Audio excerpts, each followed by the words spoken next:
Баршаңызға сәлем достар. Бүгінгі мастер-класста 6 түрлі пирог үйренетін боламыз. Ең бірінші красный бархат пирогын бастайық.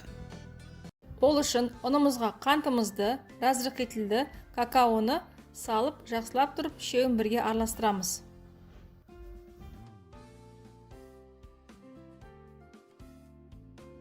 Енді осыған маргаринімізді салып, жақсылап тұрып араластырамыз. Яғни маргаринді ұнтаққа айналдырамыз. Араластырып болғаннан кейін бір дана жұмыртқамызды жарып, алдын ала суға ертілген краскамызды құйып, алдымен қасықтың көмегімен жақсылап тұрып араластырып аламыз. Кейіннен қолмен қамыр илейміз.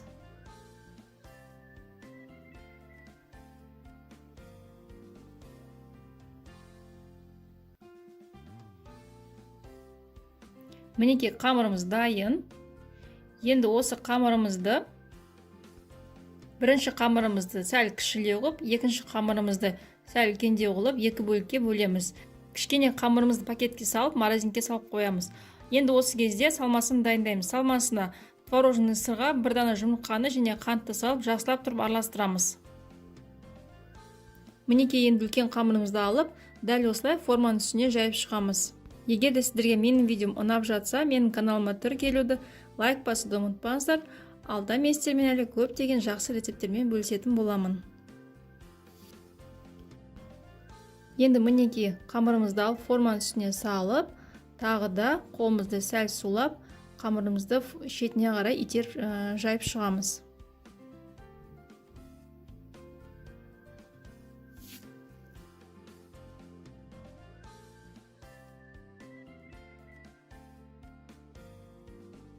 Енді осы қамырымызды вилкамен тесіп шығамыз.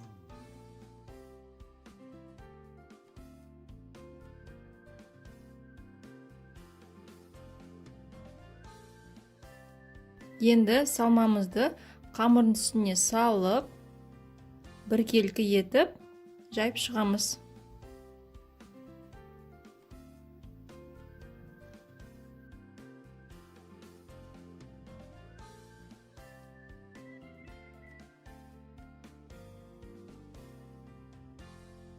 Жайып болғаннан кейін морозилкадан екінші қамырымызды алып, үкіштен өткіземіз.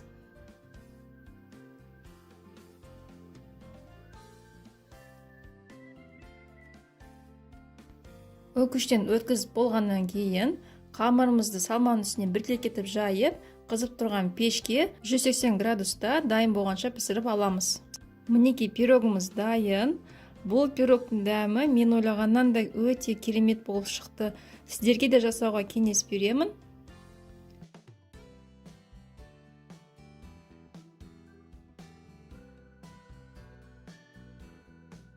Келесі екінші пирогымызды дайындайтын боламыз.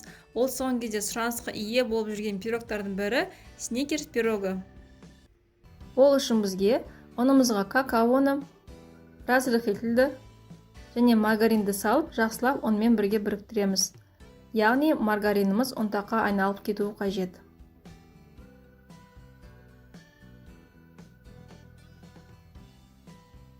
Енді осыған бір дана жұмыртқаны жарып, алдымен қасықпен араластырамыз. Одан кейін қолмен араластырып, қамыр илейміз.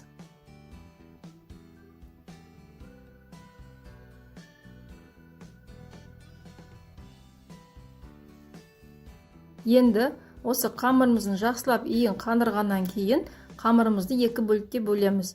Біреуін кішірек қылып, екіншісін үлкенірек қылып бөлеміз. Кішірек қамырымызды жақсылап тағы да илеп, пакетке салып, морозилкаға қойып қоямыз. Екінші қамырымызды алып жаямыз.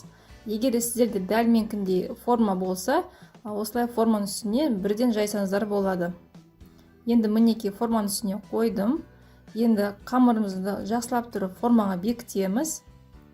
Жетпей қалған жерлері болса, үстінен артық жерінен алып, жетпеген жерінен жабыстырамыз. Мінекей формамызды жақсылап тағы да бекітеміз. Артық жерлерін осылай оқтаудың көмегімен алып тастаймыз.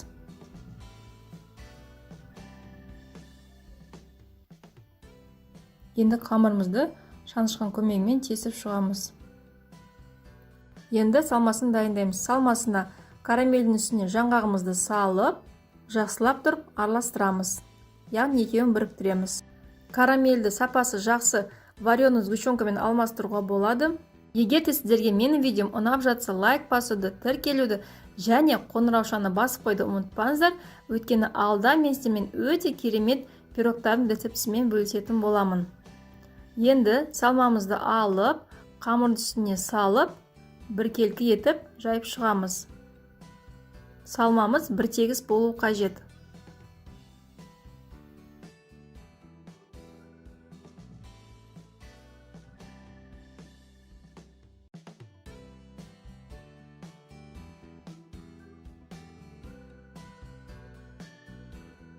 Жайып болғаннан кейін морозилькіден екінші қамырымызды алып, үкіштен өткіземіз.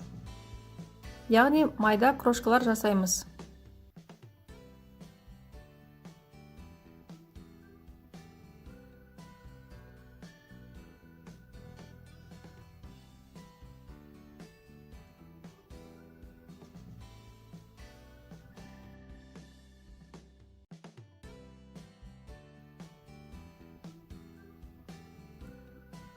Өткізіп болғаннан кейін дәл осылай жайып шығамыз.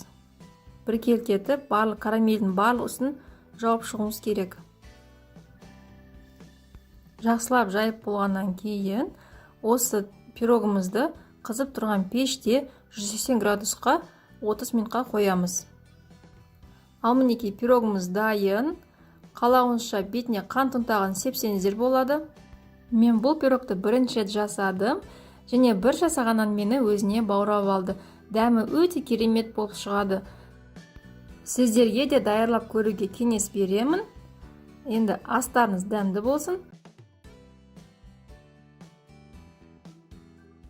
Үшінші дайындайтын пирогымыз ол пирог с курагой.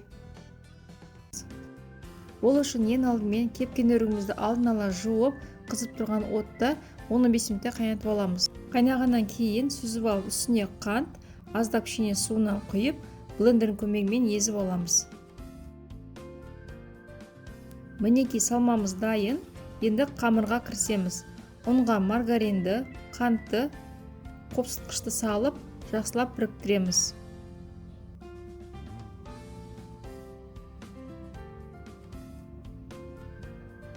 Мінекей осындай болып шығу керек. Қамырдың үстіне бір дана жұмыртқаны, бір қасық қаймақты салып, жақсылап араластырамыз. Кейіннен қолымызбен алып, қамыр илейміз. Мінекей дайын болған қамырымызды екі бөлікке бөлеміз.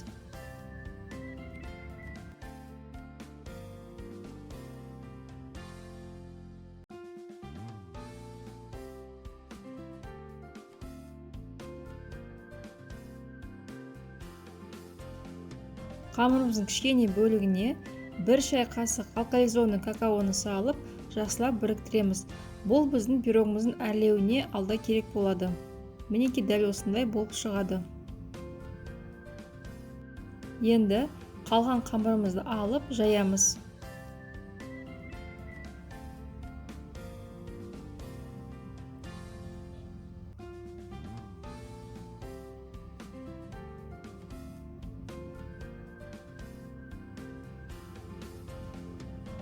Формамызға саламыз.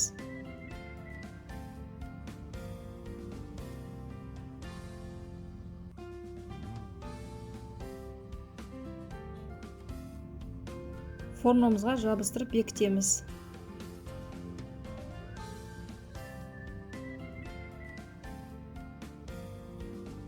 Қамырымызды шанышқымен тесіп, салмамызды саламыз. Біркелкі етіп жайып шығамыз. Енді пирогымызды әрлеу ғана қалды. Суретте көрсетілген гүлдің формасымен мен алдын ала ақ және какао қосылған қамырлардан осындай гүлдер дайындап қойдым. Енді осы гүлдермен пирогымызды әрлеп шығамыз. Сондай-ақ достар, менің каналыма тіркелмеген болсаңыздар тіркеліп, лайк басып, және жаңа видеоны өткізу үшін қоңыраушаны басып қойды ұмытпаңыздар.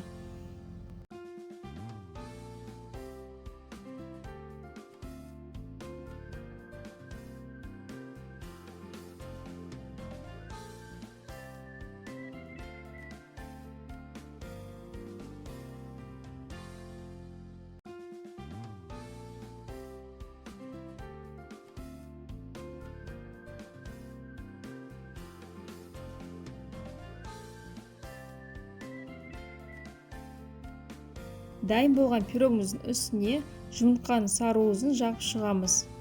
Одан кейін мен үстіне ақ кунжутты және макты сеуіп шықтым. Осы пирогымызды қызып тұрған пеште 180 градуста 30 минуттай пісіріп аламыз. Мінекей енді пирогымыз дайын. Өте дәмді керемет болып шықты. Астарыңыз дәмді болсын. Төртінші пирогымыз ол бізде творожный пирог с меренгой. Ең алдымен қамырымызды дайындаймыз. Оңға маргаринді, қантты, қопсытқышты салып, екеуін жақсылап біріктіреміз.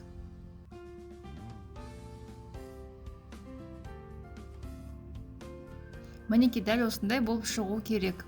Енді осыған бір жұмыртқаны, бір қасық қаймақты салып, жақсылап екеуін араластырамыз.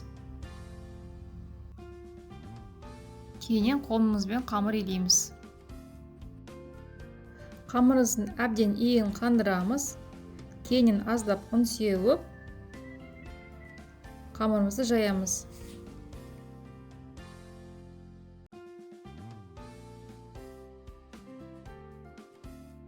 Жайып болғаннан кейін қамырымызды формаға саламыз.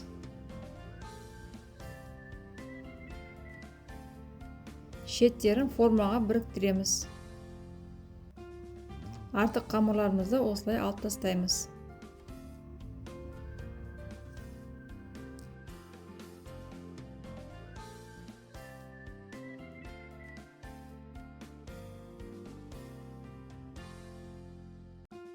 Қамырымыз дайын болғаннан кейін оны шаншқымен тесіп шығамыз.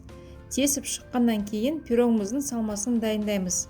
Салмасына творогқа бір дана жұмыртқаны, қантты салып, барлығын жақсылап араластырамыз. Дайын болған салмамызды салып, біркелкі етіп жайып шығамыз. Салмамызды салып болғаннан кейін пирогымызды қызып тұрған пеште 180 градуста 30 минуттай пісіріп аламыз. Енді пирогымыз дайын болғанша бетіне арналған меренганы дайындаймыз. Мен меренганы швейцариялық әдіс бойынша дайындадым. Бұл әдістің дайындалу жолының видеосы менің каналымда бар. Описанияда сілтемесін қалдырып кетемін. Мінекей меренгамыз дайын. Енді осыны насатканың көмегімен пирогымыздың бетіне сығып шығамыз.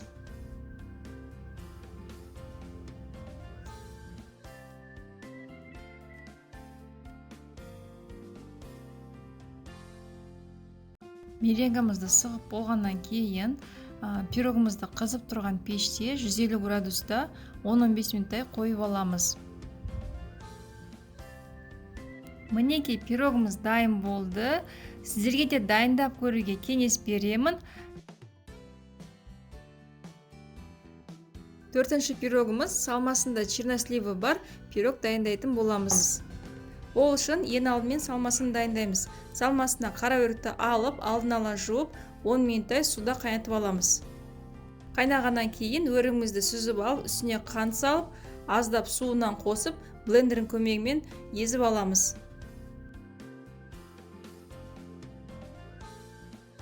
Енді қамырын дайындаймыз. Оңға маргаринді, қантты, қопсытқышты салып, жақсылап еземіз. Яғни маргариніміз онымен бірге бірігіп кету керек. Дәл осындай ұнтақ болып шығады. Осының үстіне жұмыртқаны, бір қасық қаймақты салып, жақсылап араластырып аламыз.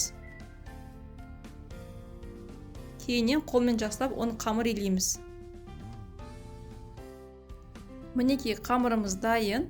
Енді осы қамырымызды екі бөлікке бөліп аламыз. Бірінші бөлігін пакетке салып қоямыз.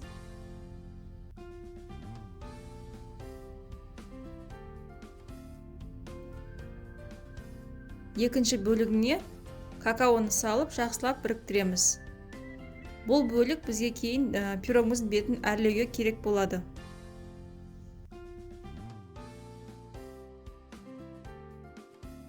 Мінекей дәл осындай болып шығу керек. Енді қалған қамырды алдын ала екіге бөліп алып, бірінші қамырымызды жаямыз.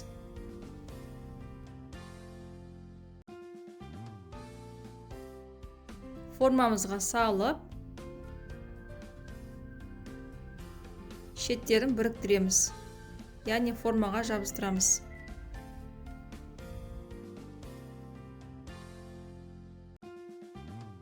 Қамырымызды шанышқамен тесіп, салмамызды саламыз.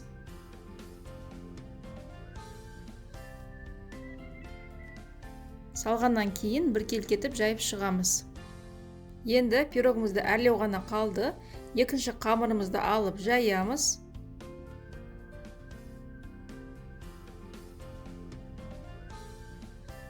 Дәл осындай етіп үлкен қылып жайып шығып, кесіп шығамыз. Кесілген қамырларымызды дәл осылай жабыстырып шығамыз.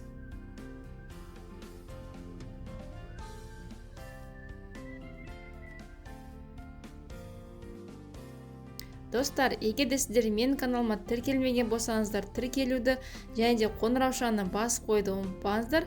Өйткені алда мен сіздермен соңғы кездері хит болып жүрген тағы да 2 пирогтың рецептісімен бөлісетін боламын. Мұнда енді артық қамырларды алып тастап, пирогтарымызды шеттерін біріктіреміз.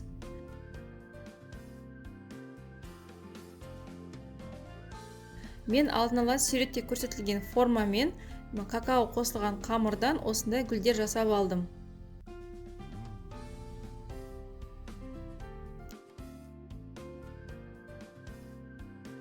Пирогымыздың беті өте жұмсақ болу үшін сары уызға 1 шай қасық айранды қосып, пирогымыздың бетіне жағып шығамыз. Мен пирогымды ең соңында гүлдердің ортасына ақ күнжітті сеуіп шықтым.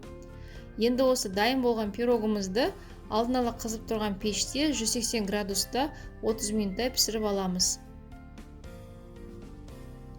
Ал мінекей енді пирогымыз дайын, өте дәмді керемет болып шықты. Сіздерге дайындап көруге кеңес беремін. Астарыңыз дәмді болсын. Мастер-классымыздың соңғы пирогы ол лимонный пирог. Ол үшін ең алдымен пирогымыздың салмасын дайындаймыз.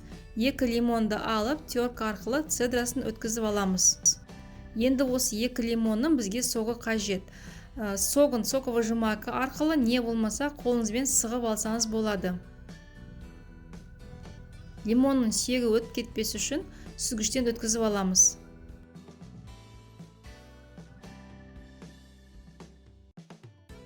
Енді соқтың үстіне қантты, жүгері крахмалын, 2 дана жұмыртқаны жарып саламыз. Бенчикпен жақсылап тұрып араластырамыз. Қоюлану үшін пештің үстіне қойып аламыз. Міндетті түрде қоюланғанша араластырып тұру қажет.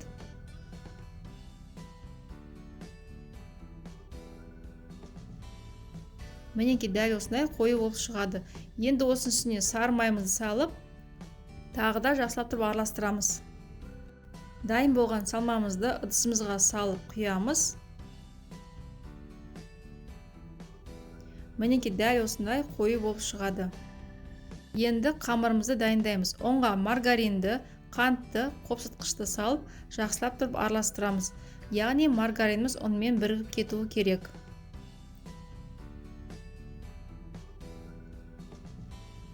Дәл осында үгітілген болу қажет.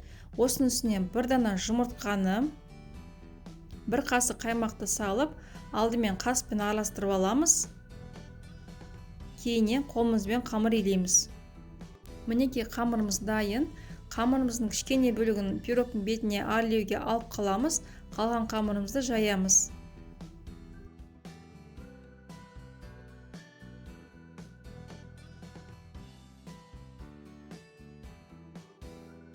Қамырымызды біркелкетіп жайып болғаннан кейін формамызға саламыз. Қамырымыздың шетін формаға біріктіреміз. Салмасын салып біркелкетіп жайып шығамыз. Енді үстіңгі бөлігін дайындаймыз. Мен дәл осылай кесіп алдым. Және осы енді 2 қамырды жақсылап тұрып біріктіреміз. Яғни пирогымыз ашылып кетпес үшін жақсылап біріктіруіміз қажет. Пирогтың бетін әрлеу үшін мен гүлдердің осындай формасын пайдаландым.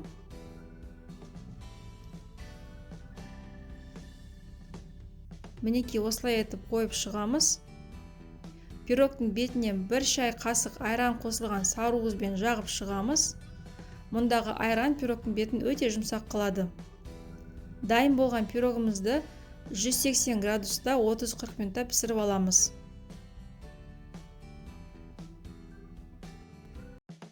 Мінекей пирогымыз дайын. Достар, егер сізге менің мастер-классым ұнаса, менің каналыма тіркеліп, лайк басуды ұмытпаңыздар. Келесі кездескенше.